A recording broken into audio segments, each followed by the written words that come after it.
Good evening from Vietnam. Good afternoon to you, Maria. Thanks a lot for spending your afternoon to join our program to share your amazing journey to our audience. And on behalf of the listeners everywhere, please, we want to say thank you to you. Thank you, and it's an absolute pleasure to be in Vietnam.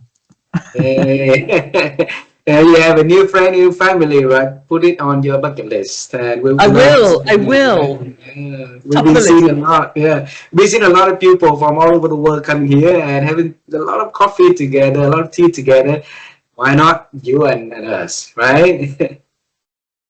Good plan. Okay. Yeah, and for a little taste of our culture, Maria, it is very honor for the people here if they can have you to share a little bit of who you are and the work you do. Would you please do that honor for us?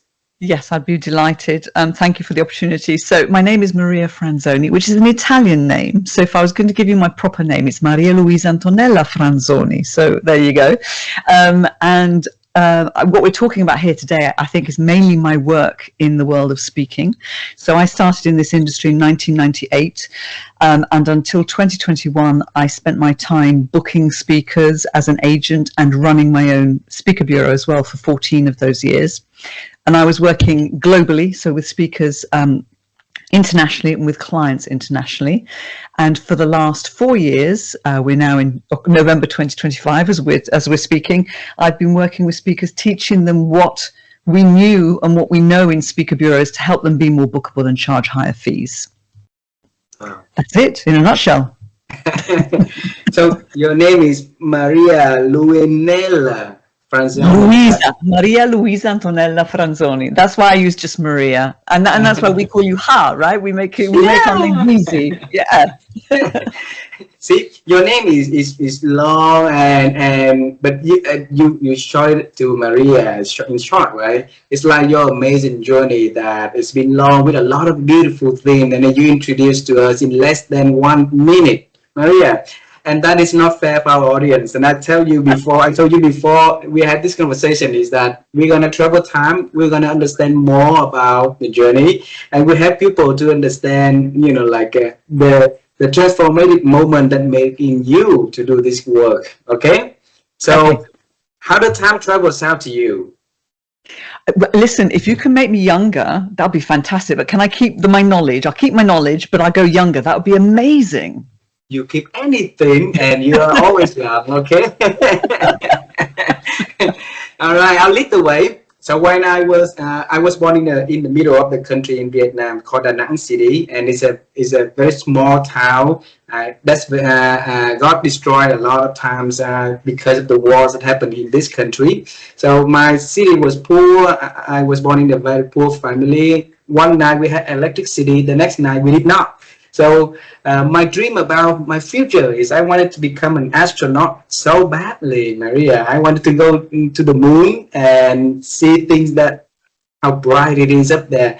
But life took me to different directions. And so I want to know, Maria, when she was little, what was her first dream about the work that she's going to do, or how she going to become when she getting older?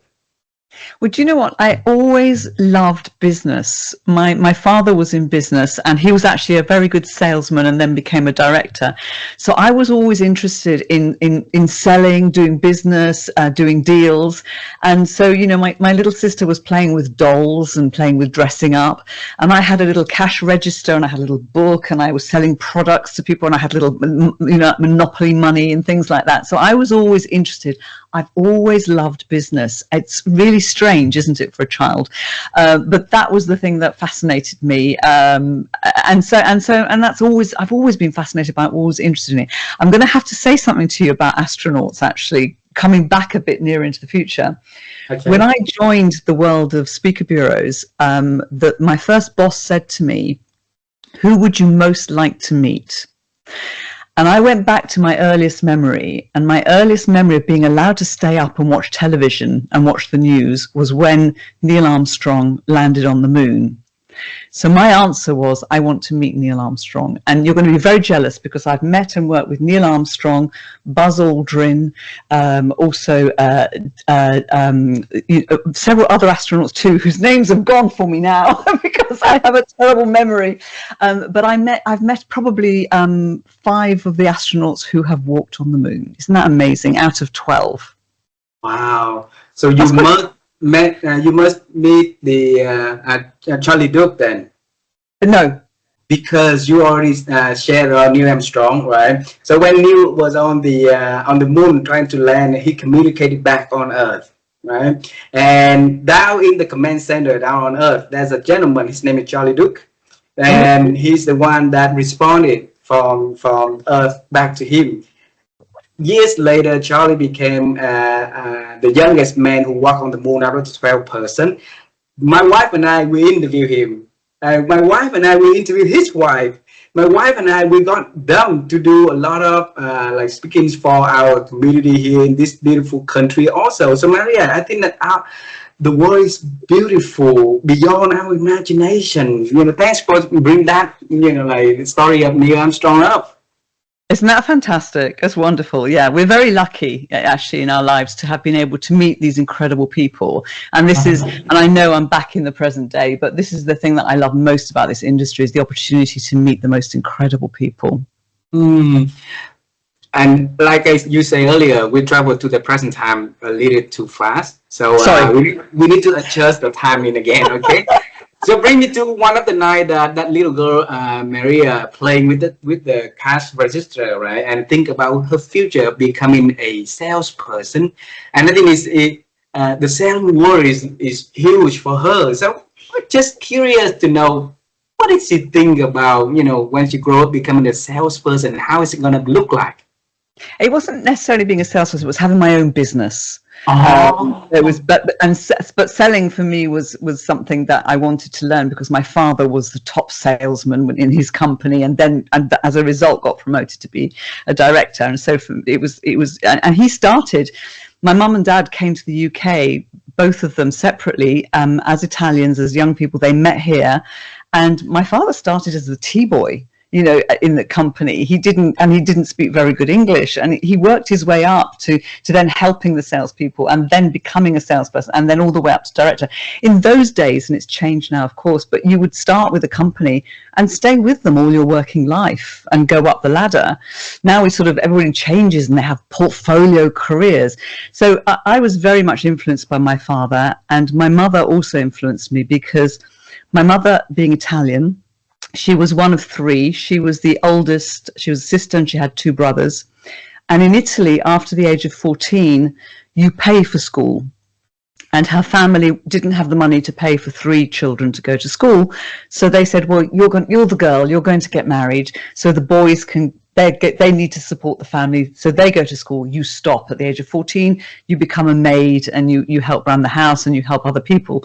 And my mother was furious because she's very, very intelligent. I'm very lucky that both my parents are still alive. 89 and 92, my parents are. And so when we were growing up, me and my sister, she instilled in us that independence, that financial independence, and learning, and to have a lifelong learning attitude. So she never wanted us to be in a situation where education was stopped for us. So they were a huge influence on me and my sister, both my mum and my dad. They wanted better for us than they had had. Wow. When you have a chance to see your parents, please give them many kisses for us, okay? Because their wisdom is beautiful, you know, hardworking, and also create a condition, the environment to have their children to accelerate in life. Beautiful. I want to bring you to one of the nights, you know, when you do the imaginative, you know, selling or running your own business back then, and your parents come to the room and you talk to them, or they talk to you. They gave you some words of wisdom about, you know, the world of business, of running or operating this life. What did they give you that you still remember up to today, Maria? I think it's the work ethic. You know, I've always worked and I've never expected anything from anybody. I haven't had a day where I've been unemployed. I haven't had a day where I've been very lucky in that. But even when I was a student and even when I was at school, I had a part-time job. Because I wanted to save, I wanted a car. The thing I really wanted was a car. And so as soon as I could, legally in those days, you were allowed to work from the age of 14. I had a couple of part-time jobs and I was earning as much money as I could. Not that I'd ever be able to, it'd take a long time, but my parents matched what I managed to save and got me a little old car, which was lovely. So I've always had that work ethic. I've learned that from them. And also, I suppose the other thing I've learned from them is that the family, the importance of family, and that's an Italian thing. I think we're still very close. I saw them at the weekend. I'll see them during the week. This week, I'll see them. I've stayed close to them. So yeah, the whole family unit is important for us, and that work ethic is important. That's what they gave me. Beautiful. And in her imagination, what is the business that Maria is going to, run locally, regionally, or globally in the future? Do you know, I didn't have an idea of what that business would be. I thought I'd be buying and selling some kind of products. And the thing is, when I finished my studies, the first job I had actually was in retail, and it was in sports retail. So we were selling sports shoes, sports equipment, sport clothing, and that was the very first shop that I ever managed was a sports shop. So that was great. So I started in retail when I started working, but I didn't have an idea of what it was. I just had this, I just wanted to be independent. I wanted to have a job. I wanted my own place. I wanted a car. And I just wanted to be, I was ready to grow up too early. Be independent too early also, right? Yeah. I think it's a beautiful mix between what your mother had, in the independence when she was young, plus the hard work that your father also having that had been, wisely transferred to you. I can put it that way. Maria, so since when you started to join the speaking industry? On what occasion? So I'd had several careers. So as I said, I started in retail management. I then went into management consultancy by accident, really, because they needed a fluent Italian speaker very quickly. It was an American company, and I wasn't qualified in terms of my experience, and I was quite young. But because they needed a fluent Italian speaker, I got the job, even though they interviewed me in French, because nobody spoke Italian, which was really strange. So I was interviewed in French for a position to speak Italian. And then after that, I went into general management. And so I had several careers before the speaking world. So I'm not that young, you see. That's why I wanted you to take me back and make me younger. So I started in the speaking industry in 1998.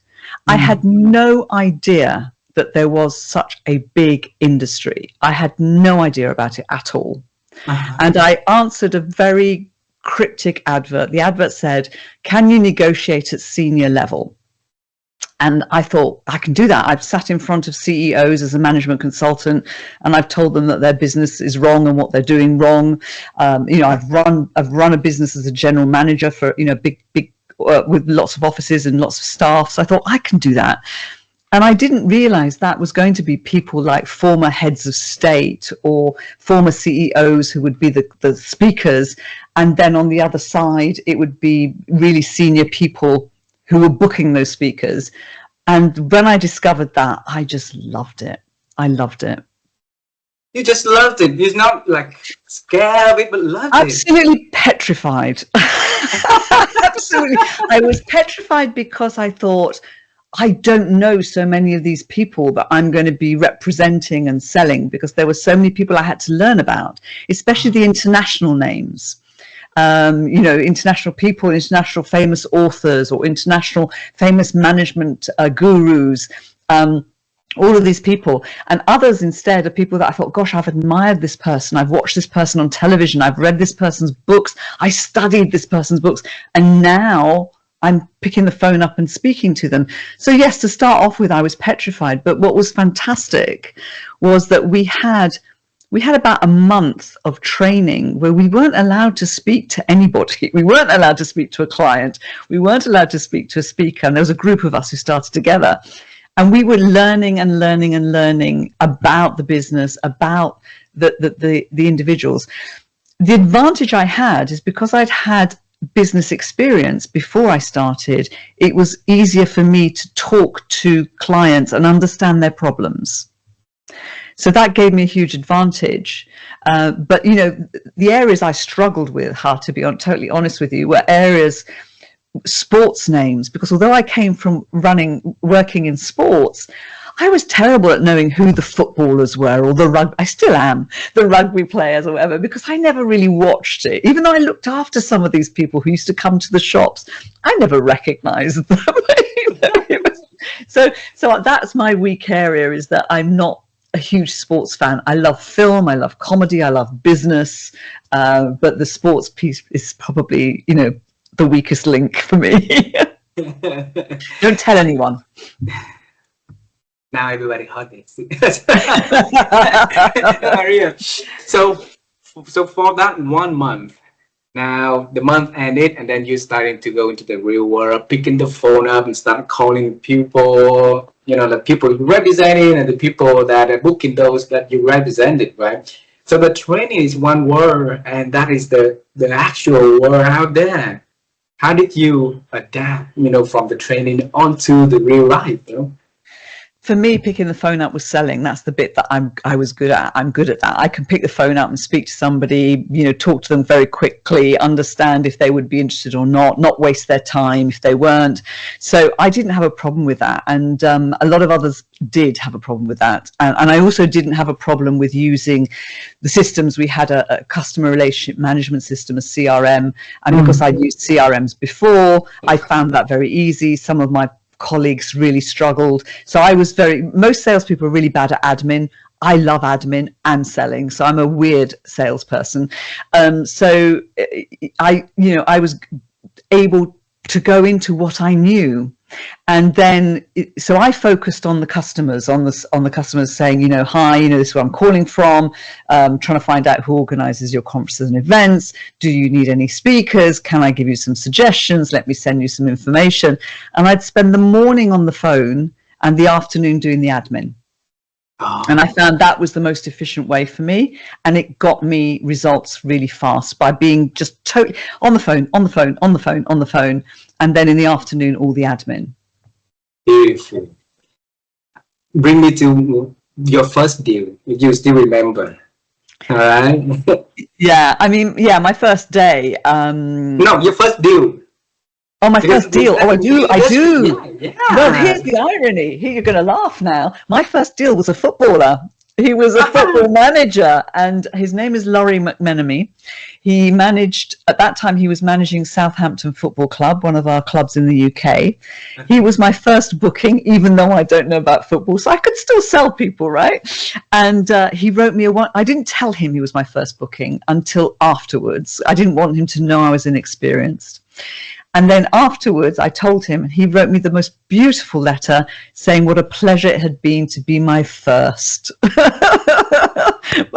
that lovely? So I do remember, and I was so excited to get my first booking. And I think it took me a few weeks to do that, because you're getting the inquiries and you're doing the proposals. And once I got the first one, then the rest were easy. I think from 0 to 1 is the hardest one, right? Absolutely. Yeah. So bring me to the moment that you got that deal closed, and I think that is the moment that keeping you in the industry for these many years, right? Right. So help us to bring back that feelings that keeping you in the industry for that, 1/4 of the century. Yeah, I know you're making me sound really old now. Yeah, what keeps me in the industry is the people. The people are fantastic. I've always been interested in the speakers, and the challenge with the speakers, which is so different from every other industry. You know, if you're selling sports shoes, you have a sports shoe and that's it, and there might be a new sports shoe in a year's time, but it's still a shoe. the thing with a speaker is that one minute the speaker is working here and doing this and talking about this, the next they've evolved and they're constantly evolving, they're constantly developing. And so the knowledge, the amount of research you have to keep doing and to keep up with them. And if you're working with a lot of speakers, and I found that stretched me a great deal. But what I was very good at is if somebody came to me with a topic or an objective that they had for a conference, I was able to very quickly in my head, it doesn't work anymore, but I was very quickly in my head to come up with ideas that matched. I was very good at the matchmaking because I understood business. So it helped me to then match with somebody perhaps they might not have thought of outside of their industry who could deliver on that topic. Beautiful. And Maria, my wife and I interviewed about 1,200 experts in 100 countries. Right. Wow. And then one thing that we, and then these are all successful, accomplished leaders, best-selling authors, like really senior, scientists and researchers, and the people got knighted by the queens and by the queen of your country. So, and then we found out that the secret behind their success is the ability to deal with newness. So they have newness. And they're looking for new things to do in their lives to help them to expand the horizon. Like you said, they're constantly evolving, right? Yeah. That makes you also stretch and constantly evolve yourself also. Some people, because of that evolving or stretching, they will, they break down and they move to the next industry. But you stay in there. You continue to evolve and grow with that. What did you do to make sure that you keep up with that space of change, not only from one individual, from many individuals that you represented the names? So I think what I did, which is different from many people in the industry, is that no year was the same. Every year I was always looking to change, improve and grow the work that I was doing. And I think that came from my management consultancy time, because the whole point of going into an organization as a management consultant was to improve things. And so I was never, even if I had a great year, that wasn't enough. I had to see, well, what else could we do differently? How could we evolve? And the other thing that I did, and I'm sure that many bureaus do this, but it was something that I did from day one, is that the experts that I was booking, I often asked them their advice and their input into my business, because I was working with the top experts in lots of fields. Why wouldn't I do that? So when, for example, in 2020, you remember the horrible pandemic that we all had to deal with, when that hit, I reached out to a business expert. His name's Kevin Gaskell, in fact, and he's helped businesses who are in trouble and turn them around. And he's the first person I called, and I said, Kevin, I need your help. And together we created a 100-day plan for my business. Which, so I was able to always reach out to people who could help me, because I had access to them. I'd been working with them, and that's a huge advantage, I think, for anybody. Wow. See, inside of you, you have that DNA of newness inside of you. So you're constantly looking for something new yourself, to refresh, to renew, to improve. And I'm curious to know, so many amazing people, right? What is that from that gentleman, Kevin, that Maria decided to call him the first person, right? And then the two of you work together to come up with the 100 days plan during the pandemic. Why him? Well, because I knew he'd done it so many times. I've seen he turned around some incredible brands who were really in trouble, and he had just recently released a book where he talked about it and how he had done it, and his formula, if you like, his process. And so I had the book, and it was like serendipity. It was like the universe was telling me, here's your answer, call Kevin. So that's how it happened, really. And then, there are other people that I've worked with who have influenced me, and some who have influenced me and sent me on this journey to work with speakers away from working in the bureau. So I've got to thank those people too, who helped me and guided me and even suggested it. So there's these experts are brilliant, and I think anybody who runs a bureau should definitely lean on the people that you represent, because they can really help you. Wow, absolutely. for you, right? When you must do something that really set you apart, so that the company that you work for in the industry, and you're new in the industry also, that they gave you big name like Neil Armstrong to represent. Even that, when when they ask you the question, who would you want to represent, and you say that name out, right? And probably for the newcomer, if I'm the boss, I might say, okay, Maria, maybe next 2 years, maybe the next 3 years, but you must do something that, you must do something that beautiful for them to be comfortable and confident to Maria to handle that client. So what did you do? Well, the thing is, Neil was represented by the bureau that I joined, so he was represented by the organisation. So it wasn't that he was being represented by me. I just became part of the team, and I became one of the people. So I wanted to book him because I wanted to meet him. And I do remember I learnt from the boss as to what was important to Neil. How would I get him to say yes? Because he only spoke about 4 times a year. And he prepared every single speech, was completely tailored, and he never repeated the same speech. And many times he never mentioned, in fact, the speeches I attended, he never mentioned the moon landing, which was fantastic. He always created something unique, a unique journey for people. And so I learned what to do in order to get him to say yes. He had to know that he was adding value. He was way ahead of his time in terms of the speaking industry, that he knew it wasn't about him being the celebrity. It was about him bringing real value and only accepting the events where he was the only person that could deliver that specific value. Loved that about him. I learned a lot from him. Wow. Did you meet him?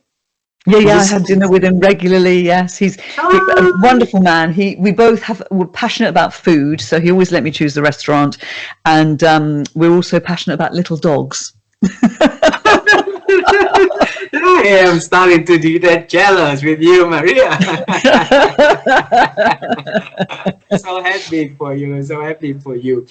And I think I'm be more happier for you because you started to leave the bureau and build your own practice, your own business.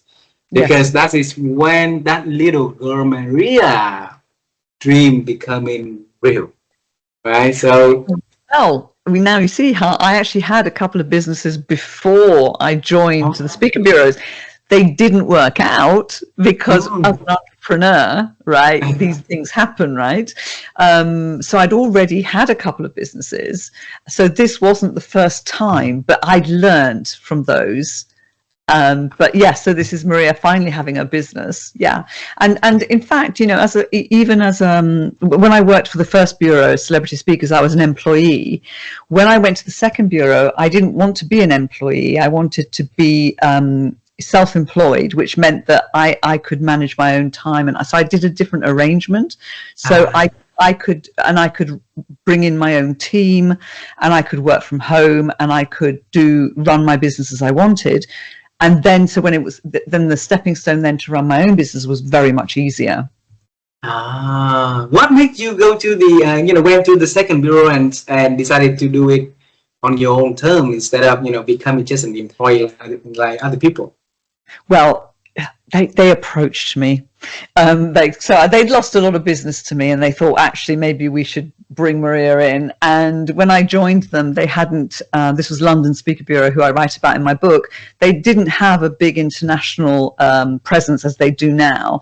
And what was wonderful was being part of an organisation that was growing very fast. That excited me and allowed me also to help them set up the systems and processes that they would need, because that was what I knew from my management consultancy days.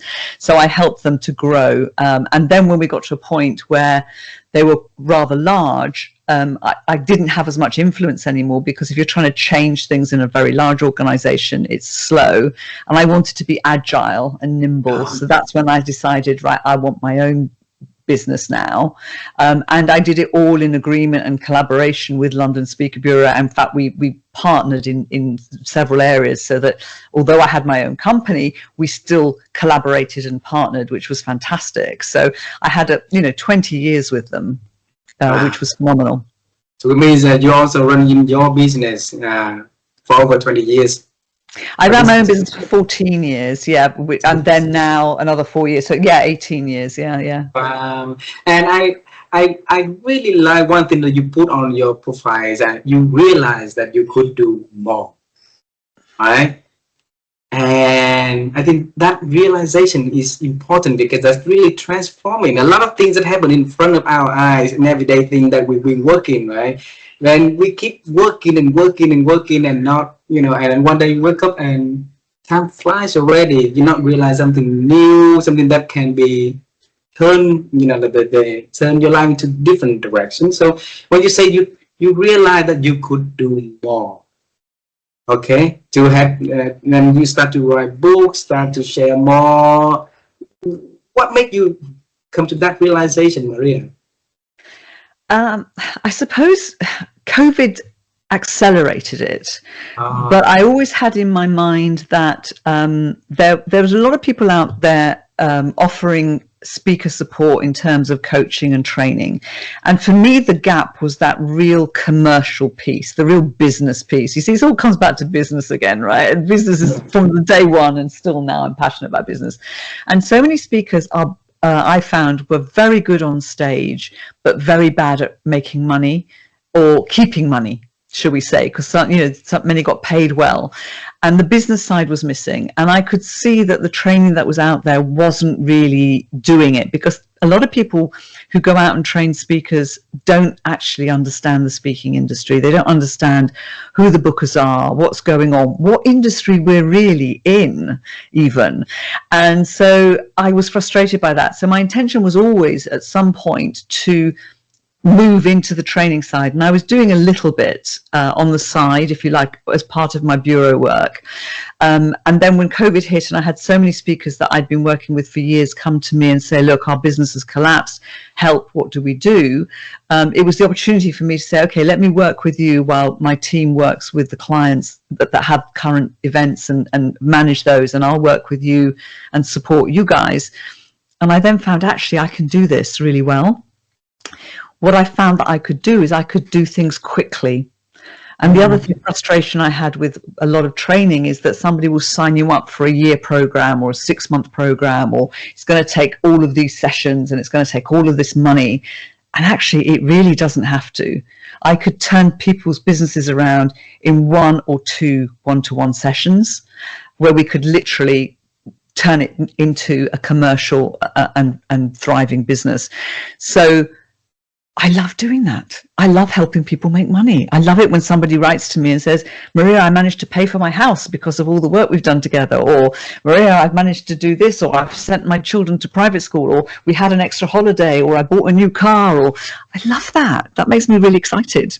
And thanks for doing that. Thanks for making the understanding of the industry and now transforming into the training and the coaching to help people to, find the edge into the industry also. So Maria, from running the business into writing into the training, it's totally different also. So it's quite different in skills.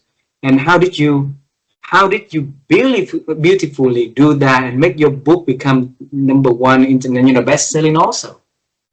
So with the training, it's interesting you say that, because when I started back in the day, when I started my very first job in retail management, one of the things that was really important was we had to learn about the products. And so I used to spend a lot of time training my staff on the products. And especially, I would do it for my full-time team. And on a Saturday morning, I had a Saturday team that would come in because we'd be very busy. And I'd have them come in half an hour early and I'd train them. So I had been doing that when I was in that business for 5 years. And then when I went into management consultancy, I was working with clients on the programs, and they needed somebody to do training. And I said, well, I've done some training in my retail management. And so they taught me how to lead group training sessions. And I then did some of that. And I found that I've always had that interest in teaching people things. So when I had my own team as well, and we were setting up systems, CRM systems, or we were doing marketing campaigns, whatever, I tended to be the one teaching them how to do things. I love to learn it myself, and then I teach them. So anything I brought into my business, I needed to understand it first, even if I didn't end up doing it. But I wanted to understand it because I'm a bit of a control freak. So you know, when we started podcasting, I had to understand all the back end of the podcast, all the how do you do it, how you do everything, before one of my team then ended up doing that for me.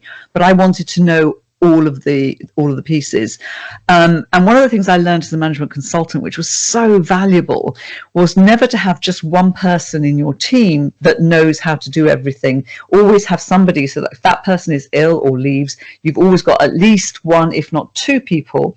So I always had my people learning from each other as well. So if I had my social media person, then learning from my bookkeeping person, and my bookkeeping person, so they were extending their skills as well. And I knew how to do it all as well, but I didn't. I let them do it as long as I knew how to, if they had a problem. Wow. I don't know if I've answered your question. I haven't mentioned the book. That's a whole nother story there, huh? So tell me to stop if I talk too much. I have time. You have time. I wrote my book in 2020 originally, because obviously there was a bit of time there available, and I was experiencing it. And I wasn't happy with the book that I wrote, and I wrote it and I put it away and I didn't touch it. I then got involved a few years later with the Speaker Awards and Speaking Summit here in the UK.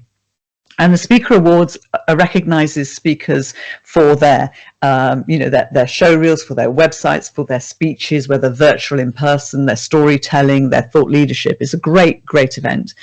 And I got involved in that. And one of the sponsors of the awards was a publisher, or is a publisher. And he said to me, Maria, I'm looking at your content. I'm looking at what you do. Where's the book? So I said to him, well, I've written the book. Let me send it to you and tell me what you think. And I didn't say anything. And he came back to me and he said, it's good, but it's the wrong book. And I said, I know. And the reason I knew it was the wrong book is because it's been done before. I wrote a how-to book that had been done before. What I didn't write was my specific experience, which is where the Bookability Formula came from. And when he and I planned out my book, it was very much about what I had learned in the Speaker Bureau, as opposed to the generic stuff. And, it had better stories in it, better structure, and a formula for bookability, a formula, what the 1% most book speakers did in my bureau to be the most book speakers. So it was based on real data, and that made it a lot stronger. So I'm so glad I didn't publish the first book, because other people had written that book. Other experts had written it, but nobody could write the Bookability Formula because it's my formula. Wow. Maria, I have to pause here and get back in 2020 when you first wrote the book, right? So you spent hours, days, and weeks and months writing it. And a normal person in a normal circumstance would just get it out there, right? So you pause for a second and you say, hey, if this is not working, there's something missing in here. So you hold on to that one for the right moment until a publisher friend asks you to send the book, and you start to fine tune it and make it your version of the story, your own formula that no one else in the world can do that. What make you decide not to release all of that stress and that work and that you've been having completing the book, but hold on to that a little bit more? Yeah, I just had a gut feeling that it wasn't the right book. It just in my gut, I thought it's not right. And by that time, I had actually had the beginnings of the Bookability Formula, because I'd already been studying the most book speakers and why they were bookable, but I hadn't fully formed it. And I made the mistake that a lot of speakers make, actually, and there's a strong lesson here. I wrote the book too early, before my thinking was really fully formed and my way of expressing it was fully formed. So I didn't have a unique angle. on you know, you could have taken my previous book and I could pull out several books on my bookshelf that are the same book. But now the Bookability Formula, there isn't another book like it. Wow. When you say that you haven't got your thinking, I'm writing the note here so you see me up and down in my head. Okay, so your thinking was not formed, right? So Yeah. so because it was formed, you say, and you say so. So how do we know that is when our thinking is finally formed and ready for making a decision, though? Well, as a speaker, in a way, it's a lot easier because you can speak about it regularly. I mean, of course, I was talking about it when I was doing my coaching and getting reactions and feedback. And you can also put it out on, you know, test ideas out on social media as well and get feedback. But as a speaker, you could deliver a keynote which more or less is the summary of your thinking and your thought and your vision and your big idea, and you'll get a reaction because that's the audience you're writing for anyway. And if those people are if it resonates, they will come and tell you it resonates, and they'll tell you exactly what resonates. So it's testing it out, really. And then you get to the point, and this is what happened to me. I got to the point where I was testing it out, and then people were using the content as if it was their own. So I thought, okay, now I have to write it. Now I have to write it because it's my IP, right? Yeah. So if now it's your IP, your book, your baby. I know the next question is not fair for you, but if we ask you to pick a chapter that you like most out of all chapters there, so what is that you are going to share with us? I think the chapter, I probably wouldn't, I like them all equally, but the one that I think is the most important is the first one. It's the reason it's the first chapter, and that's relevance, you know, to be relevant to a paying market, you know, where you're dealing with and talking about a problem that is pressing now, that it's current now. So it's relevant would be it's the first element of the formula, and it's the most important one. It's the one that the most speakers fall down on when they're trying to be commercial, in that they want to talk about their passion or they want to talk about what interests them, instead of saying, well, hang on, how does that passion answer a problem? How is it relevant today? Has this book been any progress to translate into Vietnamese in my market? I know if there's anybody out there who is a publisher and publishes in Vietnamese, I'd be delighted to get my publisher to talk to you. So not at the moment, but yeah, I'd love to. Absolutely, I would love to be that, you know, person of helping, of supporting, and I think it's benefit for me too. I want to learn about your formula. You know, you've been having a lot of amazing people out there with Bookability. You know, I'm all ears for that. You know. Thank you. And Maria, you mentioned one word that we love hearing in here is the word "I think." And my wife and I, we've been on the quest to help people to improve their ability to think, because we believe that our thinking has a lot of impact these days that make it diminish instead of, you know, like improving. And every conversation like this is a way for us to help people to improve their ability to think. Okay? So by asking this question, Maria, how have you been growing your ability to think over the years? Oh my goodness, that's a really good question. I think, see, look, I'm thinking, I've always read, and I love reading. So that's one of the things that I've always done. And I also love learning. So for me, there's always a book, there's several books always on the go. So I'm always reading something. And then I'm always trying to learn something new. So with the advent of AI, I'm having a wonderful time because I'm learning lots of things about AI. And I have advisors as well that I use who help me, who are experts. So I've got 2 experts in AI that I rely on to help me grow, and that obviously helps my thinking. And I have 2 people who help me with LinkedIn. I have people who help me with website, people who help me with also what's going on in the market and understanding that. So I suppose for me it's just constantly surrounding myself with people who are far more expert than I am in different areas, and they make me think differently about things. They challenge me. So I've always been challenged by people. So especially in the speaking industry, because I've been working with some incredible experts that I've represented, they've always challenged me and they've stretched me. And I've always felt like the least intelligent person in the room. And I like that. 2 months ago, my wife and I acquired a website called sustainabilitymind.com. So it's like you build a sustainability mindset, right? And the reason for that is when we talk to amazing people out there, they always want to do something that can be sustainable for other people. So what you are doing at the moment is to help speaking, speakers to build a sustainable, future for them, the business and stuff like that, right? And also for your clients, because they need to bring somebody onto the organization, the events, to make something that lasting also. So they also want to have something sustainable for themselves. And so if you are the business owner and you run in that one, we want to ask you, if you think of a definition in your own word about a sustainability mind. So what is that to you, Maria? Gosh, I suppose the most important word there is curiosity. Always remain curious. And I think the older you get, the more you understand that. I think when you're very young, I remember when I was very young, I thought I knew everything. I didn't know anything. I still don't know anything. So I think it's that curiosity, to always be curious rather than making assumptions. And often we jump to conclusions, we jump to assumptions. So be curious and question things, especially now when there's so much fake news and, so many things that we need to be challenging. So yeah, always be curious. Beautiful. 2 last questions. All right.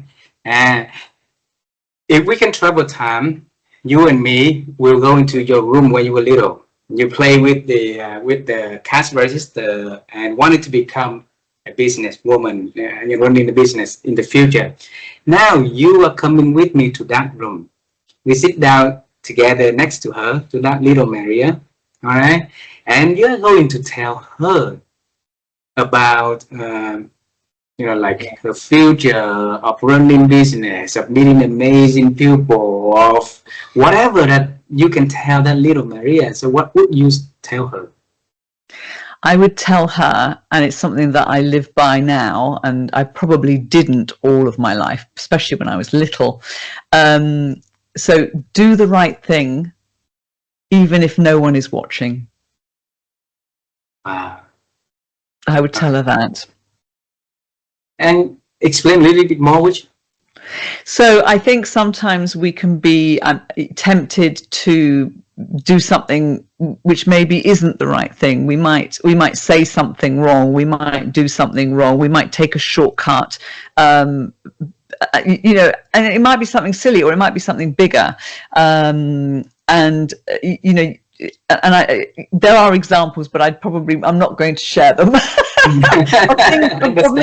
of mistakes I made, especially when you're a teenager or when you're a younger person, and especially to my poor parents. When I was a teenager, I was quite rebellious, and so I think it's about just doing good things rather than perhaps being a bit less selfish sometimes, I think, because I was a little bit, when I became a teenager, I was a little bit selfish, I think we all go through that. But I think I was a very difficult teenager, if I'm honest. Well, I think when you connect all the dots, right, you start to love life a lot more, appreciate life a lot more. And everybody will walk their own path of life, right? That's along the path. There's a lesson learned for everybody. And the last question, and I'm trying to think of the last question because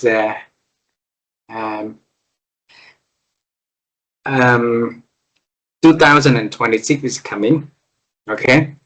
And I think you have a gift from life to do a lot of beautiful things, meeting a lot of beautiful and wonderful people on earth, right? So you learn from them, they learn from you. And if you pick a skill that you think everyone on earth, if I can say everyone on earth, let's say a lot of people on earth need to master, so that they can live their life happily, like fulfilling and successful.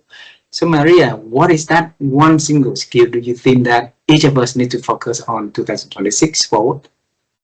Well, you might be surprised at this because it sounds really simple, but I think we're not very good at it. All of us, including me sometimes, a lot of the time, learning to listen, really listen.